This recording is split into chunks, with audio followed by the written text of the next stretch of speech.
Doctor صاحب ایک بڑا اہم سوال ہے کہ کچھ احباب کہتے ہیں کہ اہل سنت والجماعت جو ہے وہ صحابہ کرام کو یا اہل بیت کے جو افراد ہیں ان کو علیہ السلام نہیں کہتے، رضی اللہ عنہ کہتے ہیں۔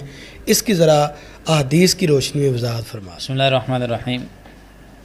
جی محترم بھائی غلام حسین صاحب، بالکل یہ لوگ سوال کرتے ہیں، اور سب سے پہلی بات تو یہ ہے کہ یہ سوال کرنا یہ بہت اچھا ہے، بجائے اس کے کہ بندہ اپنی طرف سے کوئی موقف اختیار کر لے۔ اہل علم سے سوال کر کے علم کی روشنی میں کوئی موقف اختیار کرنا، اس پہ ذرا دلی اطمینان بھی ہوتا ہے۔ سب سے پہلے یہ ذہن میں رکھے کہ علیہ السلام کہنے میں کوئی حرج نہیں ہے، شرعاً اس میں کوئی حرج نہیں ہے۔ اس کا مطلب کیا ہے کہ ان پر سلامتی ہو۔ تو جب ہم ایک دوسرے سے ملتے ہیں تو ہم ایک دوسرے کو السلام علیکم نہیں کہتے، تو اس کا مطلب کیا ہے؟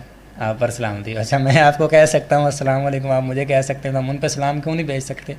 بھیج سکتے ہیں، اس میں کوئی حرج نہیں ہے۔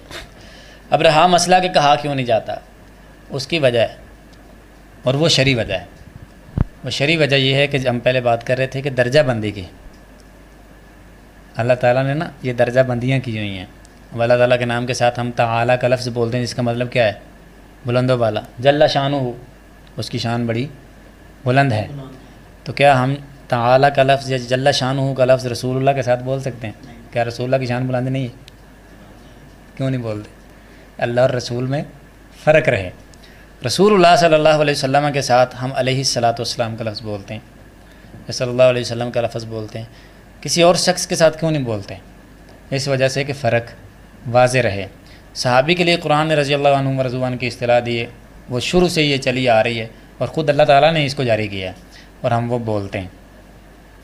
تو یہ فرق رکھنے کے لیے اللہ تعالیٰ، اللہ کے رسول، اور پھر تمام اصحاب رسول، ان سب کے درمیان فرق کرنے کے لیے بہترین جو طریقہ ہے جو علماء سلف نے اور اہل سنت والجماعت نے اختیار کیا، وہ یہی ہے کہ ان سب کے ساتھ الگ الگ جو اعزازات یا درجات ان کے ہیں وہی والے الفاظ استعمال کیے جائیں، وگرنہ عام یہ لفظ بولنے میں اس میں کوئی حرج نہیں آتا، صرف یہ ان ہستیوں کے درمیان فرق کرنے کے لیے یہ الفاظ ایسے بولے جاتے ہیں۔